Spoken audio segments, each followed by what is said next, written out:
हसन मोहम्मद मुस्तफ़ा सल्लल्लाहु अलैहि वसल्लम व अला आलिहि व अस्हाबिहि व अज़वाजिहि अजमईन। अम्मा बाद, औज़ु बिल्लाहि मिनश शैतानिर रजीम। बिस्मिल्लाहिर रहमानिर रहीम। या अय्युहल्लज़ीना आमनुत्तक़ुल्लाह वलतंजुर नफ्सुम मा क़द्दमत लिगद वत्तक़ुल्लाह इन्नल्लाहा ख़बीरुम बिमा तामलून। अल्लाहु ला इलाहा इल्ला हु ला यजमअन्नकुम इला यौमिल क़ियामत ला रैब फीह। अल्लाहुम्मा सल्लि अला मुहम्मदिन व अला आलि मुहम्मद कमा सल्लैता अला इब्राहीम व अला आलि इब्राहीम इन्नका हमीदुम मजीद। अल्लाहुम्मा बारिक अला मुहम्मदिन व अला आलि मुहम्मद कमा बारकता अला इब्राहीम व अला आलि इब्राहीम इन्नका हमीदुम मजीद।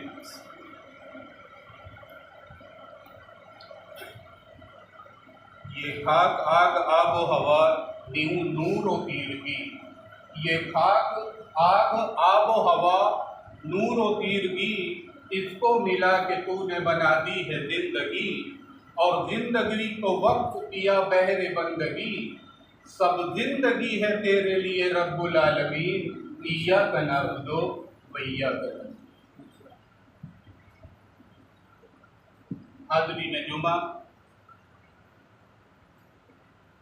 मेरे दीनी भाइयों, बुजुर्गों, बच्चों, आज हमारी वो छोटी ईद है जिसमें हम कुछ इस्लाह के लिए आए। हमारी ज़िंदगी में कुछ इस्लाह हो जाए। मुसलमान तो हैं, अब कितने हैं वो अल्लाह बेहतर जानता है। इस्लाह हो सके और अच्छे मुसलमान बन सकें, इसके लिए कोशिश करने के लिए आए हैं। अभी छोटे छोटे मदारिस में पढ़ रहे थे, आज यूनिवर्सिटी में आए और एक छोटे से लेक्चर में कुछ ले करके जाएंगे। आज बात बहुत हंगामी नहीं, आज बात इस्लाही होगी, जिससे आपकी ज़िंदगी में कुछ बदलाव आ सके और आप अपनी ज़िंदगी के बारे में कुछ समझ सकें कि ये ज़िंदगी बड़ी कीमती है। ये अल्लाह ताला ने जो भी ज़िंदगी हमें दी है, ये ज़िंदगी इम्तिहानगाह में हम आए हैं। और जिनके बाल थोड़े थोड़े सफ़ेद हमारी तरीके से, हमारे भी बाल सफ़ेद होने लगे हैं, अब ज़िंदगी के असर में हम लोग हैं। और असर वालों के लिए तो कान लगा के सुनने की चीज़ें हैं। अभी वक्त है, वक्त गया नहीं, वक्त गुजरा नहीं, वक्त अभी भागा नहीं है। मौत का दरदरा जब तक हलक तक ना आ जाए तब तक वक्त बाकी है। और पलट के तौबा करने का वक्त अभी कायम अभी है, अभी कुछ कर सकते हो। लेकिन अगर यहाँ से रुखसत हो गए मौत के दरदरे के वक्त, अगर कुछ भी किया जाए तुम्हारी तरफ से, वो सब नाकाफी होगा, बेसूद होगा, उसका कोई नफा नहीं होगा। आज हमने आपके सामने सूरे हश्र की आयत नंबर 18 और सूरे निसा की आयत नंबर 87 तिलावत की है, और इसी पे आज हम अपनी बात को लेकर के चलेंगे। और छोटे से वक्फे में कुछ समझाने की कोशिश करूंगा। अमूमन ये बात समझाने के लिए कम से कम 10 घंटा चाहिए, लेकिन 20-25 मिनट में जो भी समझा पाया इंशाअल्लाह समझाने की कोशिश करूंगा। और अल्लाह ताला से दुआ करूंगा कि अल्लाह ताला वो तौफीक आपको भी दे समझने की और हमें समझाने की, ताकि बात कुछ दिल दिमाग में उतर सके। थोड़ी सी भी चीज एक छोटी सी ले जा सकेंगे, उससे जिंदगी में सुधार पैदा होगा।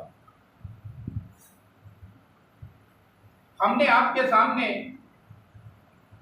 जो तिलावत सूरह हज्र की आयत नंबर 18 को रखा, या अय्युहल्लज़ीना आमनुत्तकुल्लाह वलतंजुर नफ्सुम मा कद्दमत लिगद। उसके बाद फिर आ रहा वत्तकुल्लाह इन्नल्लाह खबीरुम बिमा तामलून। अब देखिए आयत एक ही है, यह कुरान की वो आयत है जिसमें दो जगह जिक्र आया तकुल्ला। क्या जिक्र आया? तकुल्ला। अल्लाह से डरो, अल्लाह से डरो, अल्लाह की ममनू बातों से, जिस चीज से आपको मना किया गया, जिस चीज से रोका गया उससे रुक जाओ, और जिस चीज की इजाजत दी गई उसकी तरफ चले। हलाल और हराम। अब यहां पे वत्तकुल्ला, अब एक आयत में दो बार तकुल्ला क्यों आया और दोनों का मकासिद क्या था? कुरान तो रवानी से रोज पढ़ते हैं, कभी तफसीर पे, कभी उसके अंदर गहराई से कि अल्लाह ताला हमें बताना क्या चाहता है। किसी से पूछ लो अल्लाह से डरते हो, अरे अल्लाह से कौन नहीं डरेगा, अल्लाह से तो मैं बिल्कुल डरता हूं। अल्लाह का वो डर, पहला तकुल्ला इस आयत में इसलिए आता है कि अल्लाह का वो डर जो तुझे अमल पे आमादा कर दे। कसमें तो तू रोज खाता है कि मैं डरता हूं, नमाज कहां पढ़ता है?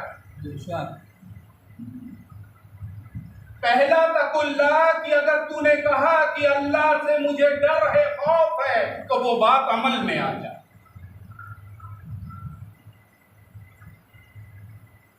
और दूसरा तकुल्ला इस आयत में आता है वत्तकुल्ला इन्नल्लाह खबीरुम बिमा तामलून। डरो, डरो, होश में आ जाओ। कोई देखे या ना देखे, अल्लाह देख रहा है। हम देख रहे हैं कोई बात नहीं, वो देख रहे हैं कोई नहीं, चचा देख रहे हैं, अब्बा देख रहे हैं, अम्मा देख रहे हैं। छिप सकते हो अम्मा अब्बा से, अपने दोस्तों से, अल्लाह से कहां छिपोगे? ये बात दिल में ले आओ कि कोई देखे या ना देखे, अल्लाह देख रहा है। सुभान अल्लाह। मेरे भाइयों, अल्लाह ताला ने हमें जो जिंदगी बख्शी, और जैसे ही हम जिंदगी में आए, आप अपनी जिंदगी, जिस दिन अपनी जिंदगी पे, अपनी पैदाइश पे अगर तुम गौर कर लोगे, फिक्र कर लोगे, किसी दिन चरपाई पे लेट करके कि मैं दुनिया में आया कैसे, उसी दिन तुम मुसलमान हो जाए। और जिस दिन इस बात को अगर कर दूं तो सजदे से सर नहीं उठ सकता। अगर वो पिक्चर आपको दिखा दूं, वो तस्वीर दिखा दूं कि कैसे आप हयात में आए, तुम नाकाबिले जिक्र चीज थे, तुम्हारी कोई औकात नहीं थी, अल्लाह ने करम फरमाया तू इस दुनिया में आए। नाकाबिले जिक्र था, सूरह दहर में अल्लाह ताला ने फरमाया है कि तेरी कोई औकात नहीं थी, तू नाकाबिले जिक्र चीज था, लेकिन तुझे हयात दी, बड़ी कीमती है ये हयात। जैसे ही आदमी बशऊर यानी शऊर की दहलीज पे कदम रखता है, यानी उसके अंदर सोचने समझने की सलाहियत आ जाती है, वो लईबुन और लहबुन से निकल करके इतनी सलाहियत आ जाती है कि वो कुछ चीजों को सोच सके, समझ सके। जैसे ही आदमी शऊर की दहलीज पे कदम रखता है, वैसे ही उस पे एक जिम्मेदारी आयद कर दी जाती है और उसे किताब के जरिए ये बता दिया जाता है कि ये चीज हलाल है, ये चीज हराम है। You are free, it is your choice, go here, come here और go there, it is your choice, go to जन्नत और गो टू हेल। जन्नत में जाओ या जहन्नम में जाओ, दोनों चीजें आपको बता दी गई। जैसे ही शऊर में कोई इंसान आता है, उसे एक जिम्मेदारी उसके ऊपर कंधे पे डाल दी गई और उसके ऊपर अल्लाह ताला ने एक निगहबान मुसल्लत कर दिया। अब अनसीन रिकॉर्डिंग हो रही है आपकी, ये ना समझो कि कोई देख रहा है, सारे एविडेंस कलेक्ट हो रहे हैं। हिडन कैमरा है, अनसीन कैमरा है, अनसीन वॉइस रिकॉर्ड हो रही है, अनसीन वीडियो रिकॉर्ड हो रही है। और इस बात को अगर देखना चाहते हो तो कुरान खोलो और सूरह इन्फितार निकालो और आयत नंबर 10 देखो। सूरह इन्फितार की आयत नंबर 10 में अल्लाह ताला फरमा रहा है कि हमने तेरे कंधों पर निगहबान मुसल्लत कर दिया है, जिसे आप करामन कातिबीन के नाम से जानते हैं, जिनके पास कैमरा भी है, जिनके पास माइक भी है। वो आपकी ऑडियो भी रिकॉर्ड कर रहा है और वीडियो भी रिकॉर्ड कर रहा है। इसलिए मेरे दोस्तों, तुम्हें हलाल और हराम की जिम्मेदारी से आगाह कर दिया गया। अब सारी जिंदगी की जद्दोजहद में अब कदम बड़े फूंक के रखने, फूंक फूंक के कदम रखोगे तो मंजिल तक पहुंच जाओगे। और अगर थोड़ी भी गफलत में पड़े तो ये एग्जाम बड़ा कठिन है, दोदा नहीं पाओगे। यहां झूठ बोल सकते हो, वहां झूठ नहीं बोल सकते। और अल्लाह ताला ने यहाँ पे हमारे नबी करीम सल्लल्लाहु अलैहि वसल्लम फरमा रहे हैं कि ये छोटी सी जिंदगी जिसमें हमें बड़े फूंक फूंक के कदम रखना है, इसमें 5 चीजें हैं और इन 5 चीजों पर 5 चीजों को गनीमत समझो। 5 चीजों पर 5 चीजों को गनीमत समझो। थोड़ा ध्यान से सुनेंगे, थोड़ा गौर लगा करके करेंगे तो शायद मेरी बात समझ में आ जाए। 5 चीजों को 5 चीजों पर गनीमत।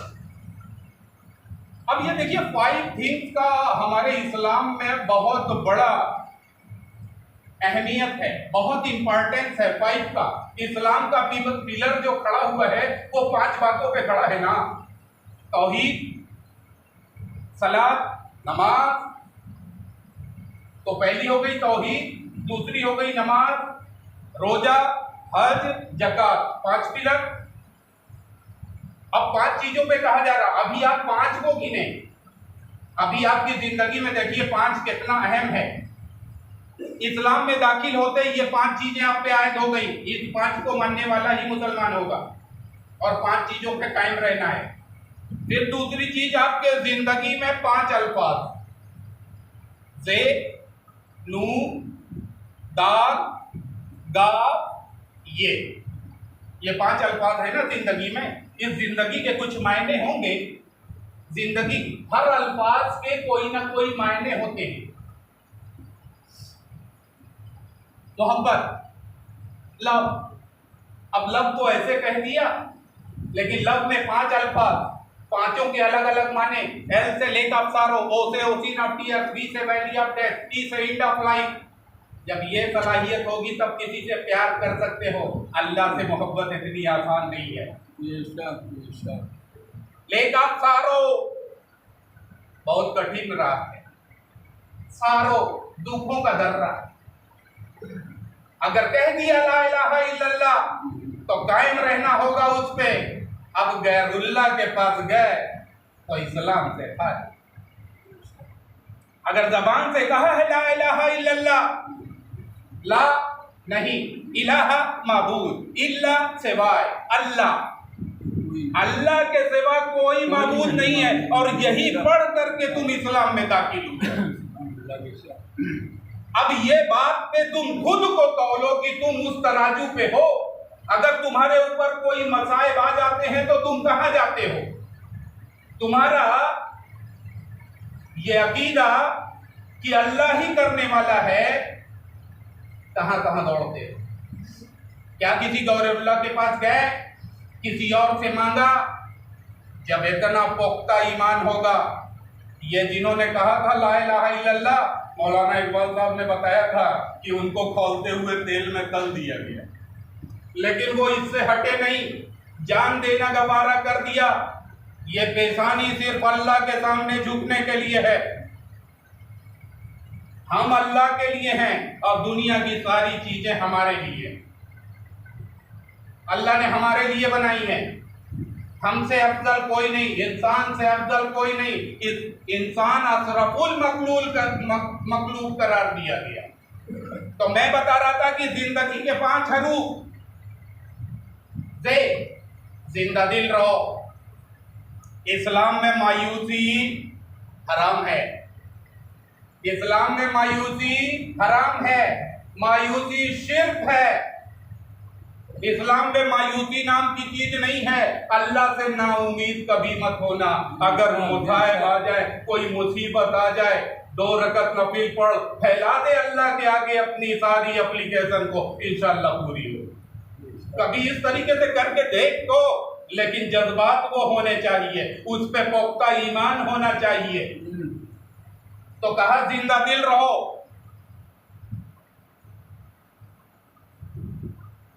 दूसरा आ गया नू, नसीहत करो। वतवा सो बिल हक वतवा सो बिल सब्र। अब देखिए यहां पे हक पे कायम रहने और नसीहत करने की तनकीद की जा रही है। ये हर इंसान के ऊपर फर्ज है, वो अपनी औलादों को, अपने दोस्तों को, अपने रिश्तेदारों को, अपने करीब, अपने मोहल्ले में रहने वाले लोगों को नसीहत करे और वसीयत करे। अब देखिए लफ्ज यहां वतवासो है। वतवासो में सिर्फ ये नहीं कि मैं बहुत बड़ा हूं, मैंने आपको नसीहत कर दिया, मैं बहुत काबिल हूं। नो, अगला अगर कोई अच्छी नसीहत दे रहा तो उसको लो भी, अगर दो तो लो भी। गिव एंड टेक है वतवासो। लफ्ज वतवासो है, वतवासो बिल हक वतवासो बिल सब्र। नसीहत देना भी है। ये जिंदगी आप भी कामयाब, अब देख से भी देख लिया, नून से भी देख लिया, नसीहत करो। अब दाल आ गया, दाल से दुश्मनों को माफ करो, दुश्मनों को माफ करो। जल्दी जल्दी बयान करूं, टाइम तो बड़ा कम है, बहुत लंबा। तो दाल यहां आ गया। अब आया गाफ, गाफ से गुमराही से बचो, गुमराही से बचो।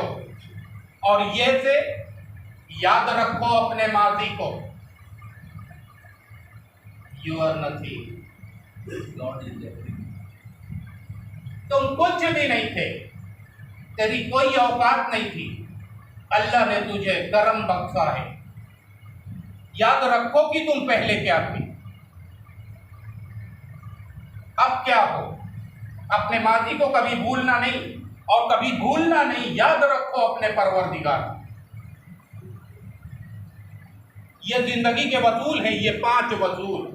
अब ये देखिए 5 हमारे इस्लाम में दाखिल होने पे 5 जिंदगी के हरूफ। अब 5 हश्र के मैदान के मैं दिखा दूं।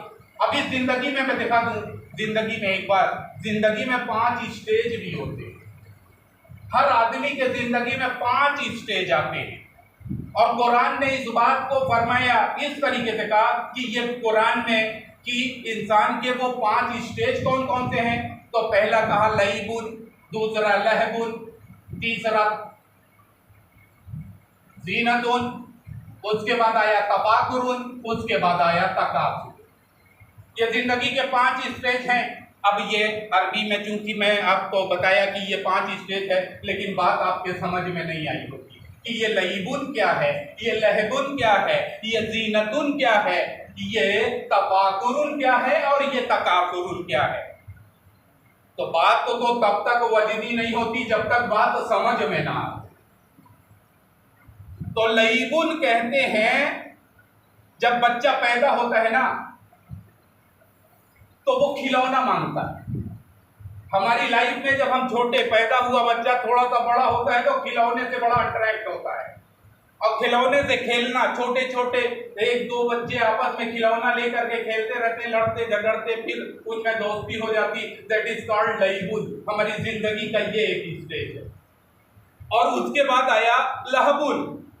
लहबुन का मतलब जब थोड़ा बच्चा होता है तो अब उसके खेल मैदान में पहुंच जाते हैं। अब बैट बल्ला भी खेलने लगता है, हॉकी भी खेलने लगता है छोटे छोटे बल्ले से। तो जिंदगी का एक हिस्सा जो इबादत में नहीं जा रहा है, एक तो चला गुजर गया लईबुन में और एक गुजर गया लहबुन में। अब आया तीसरा स्टेज। हम जिंदगी को कितना गुजार चुके हैं, बड़ी कीमती है यार। समझना है कि हम अल्लाह को कैसे पा पाएंगे, अल्लाह के करीब उससे कुर्बत कैसे हासिल। बहुत वक्त हमने जाया कर दिया, बहुत गुजार आए हैं। कुछ लईबुन में चला गया, कुछ लहबुन में चला गया और कुछ जीनतुन में चला गया। अब टीनेजर हुआ तब बाल झाड़ेगा, आईने के सामने बाल झाड़ेगा, मांग निकालेगा, अपनी किरिच देखेगा, सजने संवरने में उसके ज्यादा समय इसी में, जिंदगी का एक बड़ा हिस्सा इसमें निकल गया। अरे नमाज कब आओगे पढ़ोगे, अल्लाह से कब मोहब्बत करोगे, आधा एक स्टेज। अब देखिए, आप अपने आप को खुद उस तराजू पे रख करके तौलें कि आपने जिंदगी का कितना बड़ा हिस्सा गंवा दिया है।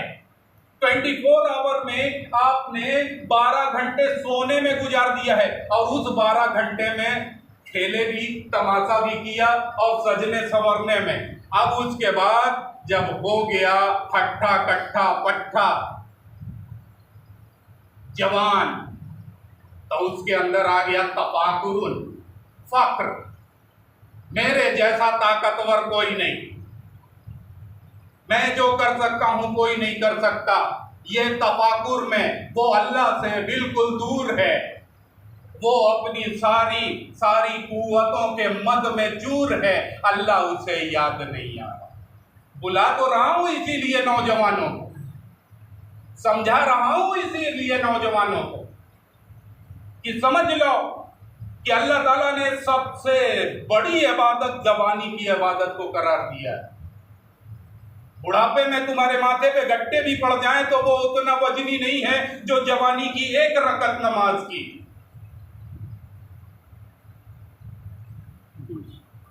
अब तफाकुरुन, अब देखिए, अब आ गया आदमी, अब बड़ा हो गया, लड़के वाले हो गए, लड़की लड़के वो भी बढ़ रहे हैं, पढ़े हो रहे हैं। अब उसे फिक्र नहीं है, अब तफाकुरुन नहीं है, ये नहीं है। जब उसके अंदर तफाकुरुन था तो मौज छांटता था, कौन है मेरे बराबर, ये कार खरीदूंगा, ये करूंगा और मेरी बात जाने नहीं पाएगी, चाहे मेरी जायदाद बिक जाए, लेकिन मैं अपनी मौज को नीचे नहीं होने दूंगा। इतना ताकतवर अपने आप को शो कर रहा था। लेकिन जैसे ही उसकी एज ढलना शुरू हुई, वैसे ही उसके अंदर आ गया तकासुर। अब चाहे मोचिया कोई छिल भी दे तो नोट आना चाहिए, चाहे बेईमानी से, चाहे चोरी से, चाहे चुगली से, किसी भी तरीके से नोट आए। अब बुढ़ापे की तरफ बढ़ रहा ना, अब उसको माल की मोहब्बत ज्यादा, माल की। ये 5 स्टेज ये हमारी जिंदगी के कुरान बयान कर रहा। मैं इधर उधर की कहानी नहीं सुना रहा आपको, मैं कोई स्टोरी नहीं सुना रहा हूं, मैं ये कुरान का पैगाम आपके सामने रख रहा हूं और मैं आपको वर्ष बताता हूं कि घर जाकर के इसे देखना।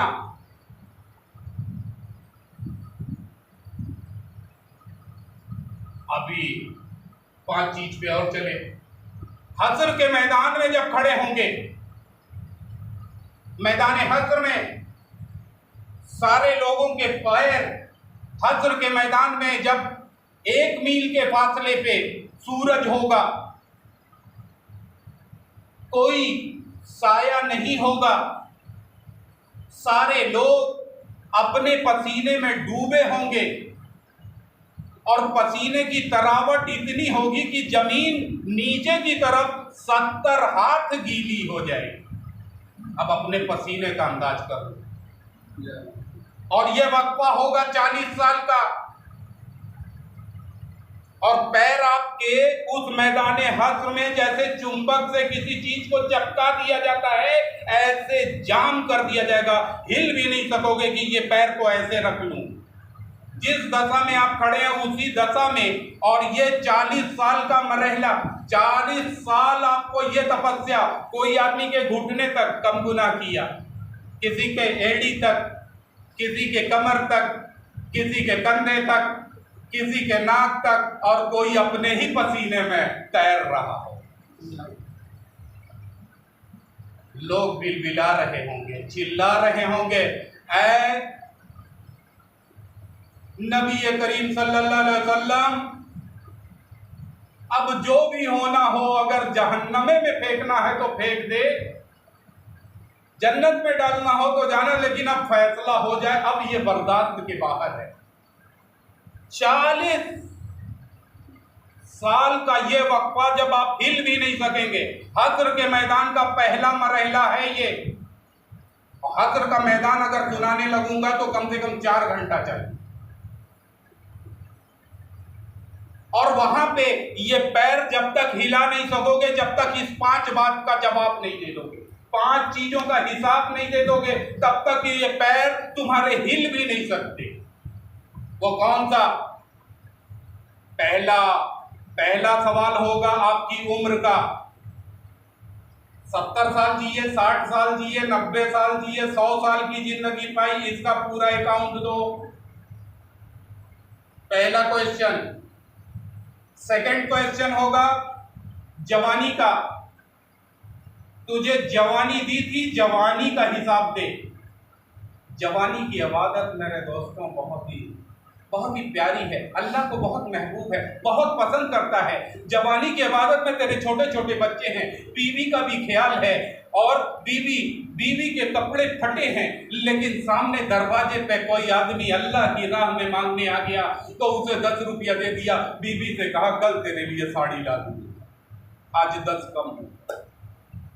लिपस्टिक की जरूरत थी लेकिन लिपस्टिक ला नहीं पाया, क्योंकि उसे भी जीनत के लिए देना था, यह मेरा फर्ज भी है। अपने बच्चों को टापी नहीं दिला पाया था, लेकिन किसी की मदद कर पाया था। उस जवानी के, उस अपनी मशक्कत पसीने से कमा करके लाया था। रात में बैठ करके जैसे ही खाना दस्तरखान पे आया, किसी ने बाहर से आवाज लग दी, है कोई अल्लाह का बंदा जो इस भूखे को खाना खिला दे। अपने उस प्लेट को उठाया और उसे दे आया और खुद पानी पी करके सो गया। यह जज्बा कुर्बानी का है, बड़ा बड़ा बकरा कुर्बान कर देने का नहीं। ये मोहब्बत अल्लाह ताला को पसंद है। बहुत बड़ा अजर है, भूखों को खाना खिलाया करो, भूखों को खाना खिलाया करो, बहुत बड़ा अल्लाह ताला ने इसका अजर रखा है। तेरी मग़फ़िरत के लिए ये एक चीज बहुत काफी होगी। तो पहला क्वेश्चन पूछा आपकी उम्र का, दूसरा पूछा आपकी जवानी का, और तीसरा पूछा आपकी कमाई का। कमाया था हलाल था या हराम, किस रास्ते से कमाया था। चौथा, अगर कमाया था तुझे हमने बख्शा था तो खर्च किया था क्या, किसी गरीब की मदद की थी कि नहीं की थी। पांचवा क्वेश्चन होगा आपके इल्म का। इल्म दिया था तो अमल पैरा हुआ था या नहीं, अमल किया था या नहीं। ये जुमे में ये तकरीर सुन करके गया था, तेरे अंदर को होश आया था कि ला यार 2 ही मिनट लगता है, असर की अजान हो रही है, लाओ पढ़ ले। ये इल्म हासिल करना सिर्फ कान में सुन करके कि बड़ी अच्छी तकरीर, ऐसी तकरीर मौलाना ने आज ये बताया, लेकिन इल्म तो तभी करामत होगा जब आपके अमल में होगा। बहुत छोटा सा वक्फा रखा है। अब ये देखिए 5 चीजें इसमें आ गई या नहीं है। अब मैंने कहा था कि 5 चीजों पर 5 चीजें गनीमत समझो, 5 चीजों पे 5 चीजों को गनीमत समझो। अब यहां पे लफ्ज़ गनीमत आ गया। अभी मैंने मौलाना से पूछा, अरबी बहुत ज़्यादा मालूम नहीं है, मौलाना आप बकरी को क्या कहते हो, तो मौलाना ने बताया गनम। क्या बताया? ये जो चश्मा मेरे अंदर फूट रहा है, इसमें 2 लोगों का बड़ा खास, एक मेरे बहनोई और एक ये मौलाना था। मैं तो फिजिक्स केमिस्ट्री पढ़ने वाला एक आम आदमी, अरबी बहुत ज़्यादा नहीं पढ़ी, पूछ करके तफसीर कर देता हूँ। मौलाना ने बताया कि गनम का मतलब होता है बकरी, और यहाँ पे लफ्ज आ रहा है कि 5 चीजों को 5 चीजों पर गनीमत समझो, और गनम का मतलब हुआ बकरी, और गनम से बना गनीमत। तो जब एक चरवाहा अपनी बकरियों के झुंड को लेकर के निकलता है तो उसके हाथ में तो पैना होता है, देखा होगा क्या होता है पैना, डंडा। कि बकरी के रेवड़ को तो मैं लेकर के निकला हूं, कहीं किसी के खेत में ना चली जाए, चरने लगे। तो जैसे ही वो देखता कि कहीं पे ये क्रॉस कर रही है तो वो डंडा लेकर के दौड़ता है और उसको हकाता है। यही है हमारी ख्वाहिशात, यही बकरियां जिसे हमें पैना लेकर के हमेशा हाँकना है। अपनी ख्वाहिशात को, अपनी जबान को, अपनी आंख को, अपने कान को, अपनी इस जिल्द को, इसको कंट्रोल में रखना है। इस पे कंट्रोल करोगे तो इबादत के उस पैमाने पे पहुंचोगे जो अल्लाह तुमसे चाहता है, जो अल्लाह तुमसे चाहता है। तो गनम के मतलब यहाँ की गनीमत समझो। तो पहली बात, 5 चीजों को 5 चीजों पर, अब 2-3 मिनट बचे हुए हैं, उतने में जल्दी से बता दूं कि 5 चीजों को 5 चीजों पर गनीमत समझो। किस चीज पे? पहला अल्लाह ताला ने कहा कि जवानी को बुढ़ापे से, जवानी को बुढ़ापे से पहले गनीमत समझो। अभी जो आप लोग जवान हो या काफी लोग जवान हैं, टीनेजर्स हैं, अभी तेरे पास वक्त ज्यादा है, अभी बहुत ज्यादा कमा सकता है। बुढ़ापा आने से पहले अपनी जवानी का इस्तेमाल कर ले। जवानी को बुढ़ापे से पहले, सेहत को बीमारी से पहले गनीमत जान। बीमार पड़ जाएगा तब कहाँ इबादत कर पाएगा, तब तो खटिया लट जाएगा। अभी सेहत है, अभी सेहत है, गनीमत जान। जिस वक्त बीमार पड़ जाएगा तो पढ़ नहीं पाएगा नमाज, अल्लाह की इबादत कराहेगा दर्द से कि अल्लाह अल्लाह करेगा। बाप बाप चिल्लाता है, अल्लाह अल्लाह नहीं चिल्लाता। अरे दादा, अरे मैया। इसलिए अभी सेहत है तो बीमार होने से पहले इसे गनीमत जान ले, और अगर गनी है तो फकीर होने से पहले गनीमत जान। अल्लाह ताला का रहम है, करम है कि तू अमीर है। फकीर हो जाए इससे पहले अपनी जिंदगी को गनीमत जान। अल्लाह ताला ने अता किया है और कब छीन लेगा तुझे किसी को भी खबर नहीं। इसलिए आज दिया है तो अपने हाथ से बांट दे लोगों में। जब लोग मरने के कागार पे, मौत के गरगरे पे पहुंच जाते हैं तो घर वाले उठा करके उनका कहते सदका निकाल दो। 50 किलो गेहूं, 10 किलो गेहूं और रुपया रख के हाथ में चूहा आई दे। अरे जिंदगी थी, तेरा हाथ जब उठता था तू अपने हाथ से खुद दे सकता था। आज तेरा हाथ उठा करके लोग उस सेनी पे रखने की छुआए दो, बाबा के, दादा के, फलनवा के, ढमकवा के। इस छुआने से पहले अगर आज तूने कमाया है तो आज ही अल्लाह की राह में निकाल, जो तेरी वसत हो। 100 कमाया है तो 2.5 रुपया कहीं खर्चा करके आना, वो पहुंच जाएगा। अभी तो एक ही आयत पे घूम रहा हूं, दूसरी वाली पूरी छुट्टी रह गई। अब तीसरी बात, तीन बातें तो आपको बता दी। अब इसके अंदर चौथी बात क्या आएगी? मैंने कहा गनी हो तो फकीर होने से पहले, और अगर फुर्सत है तो मसरूफ होने से पहले। आज फुर्सत है, हम चाहे तो कितनी नफिल पढ़ सकते हैं, फुर्सत में है। और कभी कभी आदमी इतने मसरूफ हो जाता है कि जो फर्ज भी है उसे भी नहीं पढ़ पाता। कई टाइम की नमाज कजा हो जाती है, इतना मसरूफ हो जाता है किसी काम में आदमी। बाई चांस कोई आदमी काम आ गया और आप मसरूफ हो गए और वो तर्क हो गई, तो ऐसी बहुत सारी मसरूफियत आ जाती। किसी का एक्सीडेंट हो गया कहीं पे, किसी दोस्त का है, बाप का, आप दौड़ भाग करके उसको कर रहे हैं, आपकी नमाज चली गई ना। तो मसरूफियत आपकी कब जिंदगी में आ जाएगी? तो अभी खाली हो तो यार अल्लाह को याद कर लो। मसरूफियत से पहले अपने उस खाली समय का इस्तेमाल कर ले। तुम खलियर नहीं हो, तुम आरआई नहीं हो, तुम रोड इंस्पेक्टर नहीं हो, खाली समय है तो रोड का चक्कर लगा रहे हैं। आ जाओ ना मस्जिद में, 2-4-10 रकात पढ़ ले।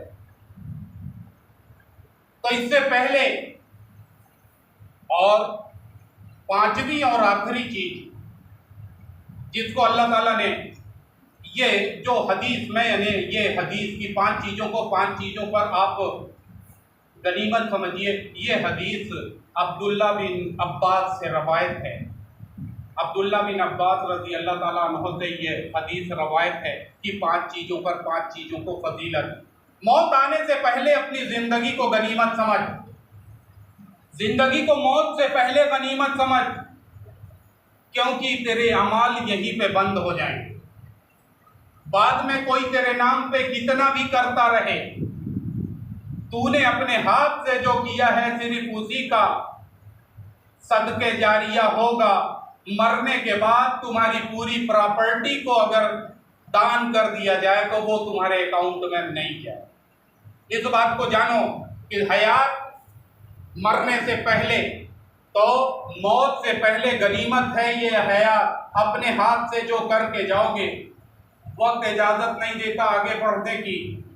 लेक्चर तो बहुत लंबा है, बहुत, अभी तो एक ही आयत को बयान कर पाया, और मैंने जो सूरह हश्र की आयत पढ़ी थी अभी उसका ABCD नहीं शुरू कर पाया। उम्मीद करता हूँ कि जितना भी बता पाया अल्लाह ताला उस पे आपको समझने और उस पे अमल करने की तौफीक अता फरमाए। आमीन।